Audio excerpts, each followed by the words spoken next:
Hello friends, बहुत बहुत स्वागत है आपका इंग्लिश एडवांटेज की ऑनलाइन क्लासेस में।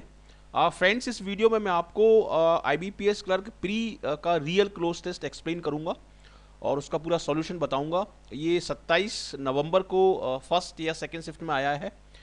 ये एक हमारे सब्सक्राइबर हैं, एक हमारे स्टूडेंट हैं, उन्होंने मुझे भेजा है और इससे डेफिनेटली आपको बहुत हेल्प मिलेगी आईबीपीएस क्लर्क प्री में भी और मेंस में भी, क्योंकि मेंस में भी इस तरह का story based cloze test, parajumble और रीडिंग कॉम्प्रिहेंशन डेफिनेटली आ सकते हैं। तो चलिए शुरुआत करते हैं। देखिए, ये है क्लोज टेस्ट और इसमें जो ऑप्शन दिए हैं आप देख सकते हैं 91, 92, 93 के नाम से दिए हुए हैं। ये रियल क्वेश्चन नंबर हैं जो आपके एग्जाम में आईबीपीएस क्लर्क प्री एग्जाम में आए थे 27 तारीख को। तो उसका मैं सॉल्यूशन आपको बताऊंगा। देखिए, ये एक स्टोरी है, एक प्रिंस के बारे में एक स्टोरी है और उसको आपको फिल करना है। थोड़ा सा ट्रिकी हो सकता है आपको, लेकिन आप यदि प्रैक्टिस करें इस तरह के क्लोज टेस्ट की तो आपके लिए आसान हो जाएगा। देखिए, once upon a time there was a prince who wanted to marry a princess. मतलब एक बार की बात है कि एक प्रिंस था, एक राजा था जो एक प्रिंसेस से यानी राजकुमारी से शादी करना चाहता था, ये इसका मतलब है। But she would have to be a real princess. इसका मतलब ये है कि वो रियल प्रिंसेस उसका होना जरूरी था। किसी किंगडम की रियल प्रिंसेस उसका होना जरूरी था। ठीक है, ये उसमें एक शर्त थी। अब इसमें आगे क्या बोल रहे हैं, आगे देखते हैं। ही ऑल ओवर द वर्ल्ड। तो यहां पर ऑल ओवर द वर्ल्ड का मतलब ये है कि उसने सारे संसार में उसका चक्कर लगाया, पूरे संसार का, उसका टूरिंग की, ट्रैवलिंग की और उसको ढूंढा। किसको? प्रिंसेस को ढूंढा ताकि वो उससे शादी कर सके। तो 91 में देखिए अब क्या ऑप्शन है। चूंकि ये सेंटेंस पास्ट टेंस में लिखा है तो यहां पर आपको जो वर्ब चाहिए वो पास्ट टेंस वाली वर्ब चाहिए। ठीक है, तो इसमें टूर देखिए सही हो सकता था यदि ये पास्ट टेंस में होता, लेकिन ये पास्ट टेंस में नहीं है। कॉल्ड का कोई सेंस नहीं है, सेंट सेंट का कोई सेंस नहीं है। He sent all over the world, कोई सेंस नहीं है। सॉ का कोई सेंस नहीं है, केवल ट्रेवल्ड ही का इसमें सही सेंस बन रहा है और ट्रेवल आपका पास्ट टेंस में है। तो इसलिए यहां पर इसका आंसर होगा ट्रेवल्ड। टूर इसका हो सकता था लेकिन ईडी फॉर्म यहां पर आपको चाहिए थी। ठीक है, तो he travelled all over the world to find one, मतलब उसने पूरे संसार की ट्रेवलिंग की उस राजकुमारी को, उस रियल प्रिंसेस को ढूंढने के लिए। But nowhere could he get what he wanted. लेकिन कहीं पर भी उसको उस राजकुमारी नहीं मिल पाई ताकि वो उससे शादी कर सके। One evening during a terrible storm there was thunder and lightning and the rain pour down in torrents. इसका ये मतलब है कि एक बार काफ़ी आंधी तूफान आया, काफ़ी लाइटनिंग हुई, जैसे आकाश में लाइटनिंग होती है, बिजली कड़कती है। ठीक है, और काफ़ी तेज बारिश हुई। पोर डाउन इन टॉरेंट्स का मतलब है कि मूसलाधार बारिश हुई। Suddenly A knocking was at the palace door. और अचानक से आवाज आई, वहां पर एक नॉकिंग की आवाज आई। कहां पर? पैलेस डोर में। तो 92 में देखिए काफी ऑप्शन दिए हैं। मेड, फेल्ट, हर्ड, सीन और साउंडेड। देखिए, made word, A knocking was made. तो नॉकिंग वॉज मेड का मतलब यह है कि दरवाजे पे नॉकिंग हुई, नॉकिंग की गई। जो दरवाजे पे खड़ा हुआ है उसके द्वारा नॉकिंग की गई। ठीक है, फेल्ट नहीं आएगा क्योंकि नॉकिंग को हम फेल्ट नहीं करते, नॉकिंग को हम सुनते हैं। ठीक है, हर्ड है, इसमें सीन है, तो नॉकिंग को हम सीन नहीं करते, तो इसलिए सीन वर्ड बिल्कुल गलत होगा इसमें, फेल्ट बिल्कुल गलत होगा इसमें। मेड हो सकता है, हार्ड हो सकता है और साउंडेड हो सकता है। लेकिन साउंडेड वर्ड किसके साथ आता है? साउंडेड वर्ड आता है अलार्म के साथ। ठीक है, he sounded an alarm was sounded. तो साउंडेड वर्ड जो होता है वो अलार्म के साथ जाता है। अब आपके पास दो ऑप्शन बचे। एक तो है आपका साउंडेड, गलत हो गया। ठीक है, अब आपके पास दो ऑप्शन बचे, एक है मेड और एक है आपका हर्ड। ठीक है, तो अब इसमें आगे पढ़िए, इन दोनों में से क्या सही हो सकता है। Suddenly a knocking was heard at the palace door and the old king went to open it. Old king जो था वो वहां पर उसको दरवाजे को खोलने गया क्योंकि उसको एक नॉकिंग की आवाज सुनाई पड़ी।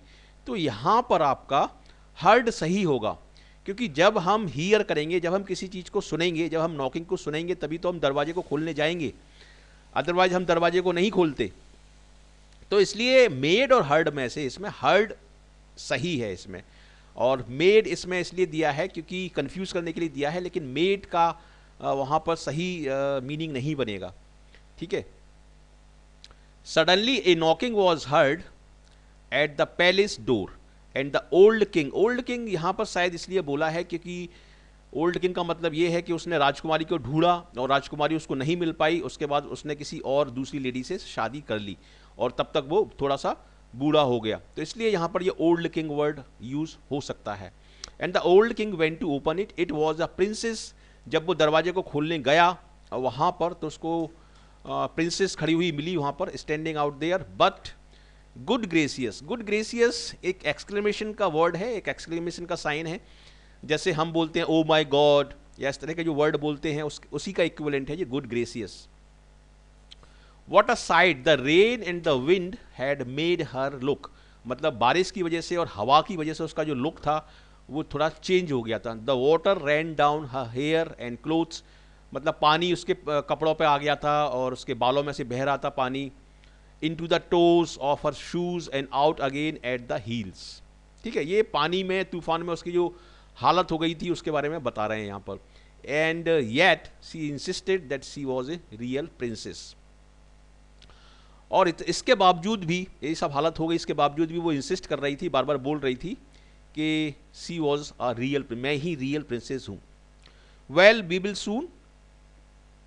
सून out thought the old queen. अब देखिए यहाँ पर ये ओल्ड क्वीन इसलिए आया है क्योंकि उस राजा की किसी और दूसरी लेडी से और दूसरी क्वीन से शादी हो चुकी है, तो उसके लिए ये ओल्ड क्वीन आ रहा है और वो दोनों मिलके बोल रहे हैं कि okay we will soon find out. तो 93 में आपका फाइंड आउट आएगा, यहाँ पर ट्राई आउट नहीं आएगा, ठीक है। हम ठीक है पता लगा लेंगे, ठीक है। We will soon find out, ठीक है। थॉट ये ट्राई आउट नहीं आएगा, ट्राई आउट थोड़ा सा कपड़े पहनने के लिए, जैसे कपड़े को ट्राई करते हैं उसके लिए यूज होता है। फाइंड आउट यहाँ पर मोर अप्रोप्रिएट रहेगा। Thought the old queen but she said nothing, ठीक है। Went into the bedroom, took all the bedding off the bedstead and, अब 94 में देखिए क्या है, 94 में आएगा आपका प्लेस्ड, क्योंकि यहाँ पर आपको वर्ब की सेकंड फॉर्म चाहिए और प्लेस मतलब पी यानी एक बटर का दाना उसने वहाँ पर रख दिया। वहाँ पर जो बेडरूम था, वो जो ओल्ड क्वीन थी वो बेडरूम में गई, सारे कपड़े वहाँ से हटा दिए और एक मटर का दाना वहाँ पर प्लेस कर दिया, तो यहाँ पर आएगा आपका placed. Placed a pea on the bottom, then she took 20 mattresses and laid them on the pea and then 20 quilt on, यहाँ पर आएगा आपका टॉप ऑफ द मैट्रेसेस। और उसने बिस्तर पे से हटा के एक पी का दाना रखा, उसके ऊपर 20 गद्दे रखे, उसके ऊपर 20 रजाइयाँ रखी, ठीक है। यहाँ तक इसका मतलब है। अब आगे देखते हैं। On this the princess had to lie all night, मतलब उसके एक मटर का दाना रखा, उसके ऊपर 20 गद्दे रखे, फिर 20 रजाई रखी और उस पर उस रानी को सोना था, जो प्रिंसेस आई थी वहां पर दरवाजे पर उसको सोना था। In the she was asked how she had slept. अब यहाँ पर देखिए कॉमन सेंस कहता है कि हम किसी से मॉर्निंग में ही पूछेंगे कि आपकी रात कैसे रही, आपकी नींद कैसी रही, ठीक है। तो यहाँ पर कॉमन सेंस कहता है कि यहाँ पर मॉर्निंग वर्ड ही सही होगा। मॉर्निंग, डिनर, रूम, फील्ड्स और डार्क तो बिल्कुल ही गलत है। तो इन द मॉर्निंग यहाँ पर होगा आपका in the morning she was asked how she had slept. Oh very badly said she, ठीक है। उसको जो पुरानी रानी थी, ओल्ड क्वीन थी, उसने उससे पूछा प्रिंसेस से कि कैसी रही आपकी रात, कैसी रही आपकी नींद, तो उसने कहा कि बहुत ही बुरी। I scarcely closed my eyes all night, heaven only knows, मैंने मुश्किल से अपनी आंखें बंद कर पाई, केवल भगवान जानता है कि what was in the bed में क्या था। But I was lying on something hard as a, अब यहाँ पर 97 में केवल रिजल्ट ही आ सकता है, ठीक है।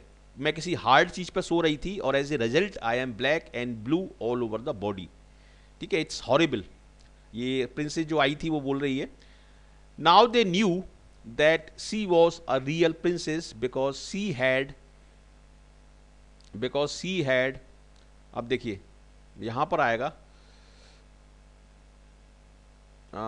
बिकॉज सी हैड यहाँ पर आना चाहिए felt, because she had felt the pea right through the 20 mattresses and the 20 quilt. देखिए एक मटर का दाना रखा था, लेकिन उसको जो फीलिंग हुई उसको ऐसा लगा कि 20 के 20 मैट्रेसेस और 20 के 20 रजाई में वो मटर का दाना उसको फील हुआ। Nobody but a real princess could be as, और यहाँ पर आना चाहिए आपका, यहाँ पर आएगा आपका sensitive, could be as sensitive as that, so the prince took her for his wife and now he knew that he had a real princess। तो इस तरीके से ये आपका सही हो जाएगा। यहां पर आएगा न्यू, ठीक है। और अब उनको पता पड़ गया था कि वो रियल प्रिंसेस है, क्योंकि रियल प्रिंसेस ही इतनी ज़्यादा सेंसिटिव होगी कि एक मटर का दाना रखा और सभी जगह उसको 20 गद्दों में और 20 रजाई में उस मटर के दाने की फीलिंग हुई।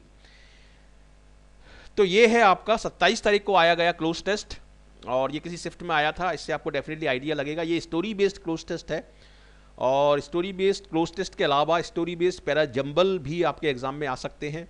स्टोरी बेस्ड आपका रीडिंग कॉम्प्रिहेंशन भी आ सकता है आपके IBPS क्लर्क मेंस एग्जाम में, और आपके यदि आपका इसमें हो जाता है IBPS क्लर्क प्री में, और ज़्यादातर चांसेस ये हैं कि जिन भी स्टूडेंट ने ये सारे मेरे मॉक टेस्ट देखे हैं और इंग्लिश एडवांटेज चैनल के जितने भी वीडियोस देखे हैं उनसे डेफिनेटली फ़ायदा मिलेगा, और काफ़ी हद तक आपका हो ही जाएगा IBPS क्लर्क प्री में। और उसके बाद मैं मेंस की सीरीज स्टार्ट करूंगा IBPS क्लर्क मेंस के लिए, और उससे डेफिनेटली आपका मेंस में भी सिलेक्शन होगा और फाइनल सिलेक्शन होगा और आपको पोस्टिंग मिलेगी। ठीक है, तो ये है कुछ वर्ड्स जो मैंने लास्ट वीडियो ट्यूटोरियल में भी दिए थे। इनको आप पढ़ लें आराम से और इनको सीखें, ये काफ़ी यूज़ होते हैं सभी एग्जाम्स में, रीडिंग कॉम्प्रिहेंशन में, क्लोज टेस्ट में, पैरा जंबल में। जैसे पिलफ्रेज एक वर्ड है, बहुत यूज़ होता है, कॉनिवेंस है, मिनिस्क्यूल है, एमेनेटेड है, वॉपिंग है। वॉपिंग जो वर्ड है इसका मतलब होता है बहुत ज़्यादा, ये रीडिंग कॉम्प्रिहेंशन में यूज़ होता है। ब्रेजन है, इंजीनियस है, इम्पीटस है, सेक्रामेंट है, बहुत सारे वर्ड हैं ये यूज़ होते हैं। फ्यूटाइल है, पीटर्ड है। तो इन सभी वर्ड को आप सीख लें और इनको सीख के आप आसानी से कोई भी पैसेज या रीडिंग कॉम्प्रिहेंशन को आप सॉल्व कर सकते हैं। ठीक है, तो कैसा लगा आपको ये वीडियो? यदि आपको ये वीडियो यूजफुल लगा तो ज़रूर इसको लाइक करें, शेयर करें अपने फ्रेंड्स के साथ, और कमेंट करके मुझे बताएं कि कैसा रहा आपको कितना कुछ सीखा इस वीडियो ट्यूटोरियल से। और यदि आपने अभी तक इस चैनल को सब्सक्राइब नहीं किया है तो अभी भी आप इस चैनल को जल्दी से सब्सक्राइब कर लीजिए, ताकि आपको सारे नोटिफिकेशंस मिलते रहें, क्योंकि इस चैनल पर आपको इंग्लिश की प्रिपरेशन से संबंधित सभी एग्ज़ाम ओरिएंटेड वीडियोस मिलते हैं। IBPS क्लर्क के लिए, PO के लिए, RRB के लिए, स्पेशलिस्ट ऑफिसर के लिए, सभी एग्ज़ाम्स के लिए एग्ज़ाम ओरिएंटेड कंटेंट हम डालते हैं इसमें। तो इसको ज़रूर आप सब्सक्राइब कर लें और भूलें नहीं। So thank you very much for watching this video, and I wish you all the best for your bright future. Thank you.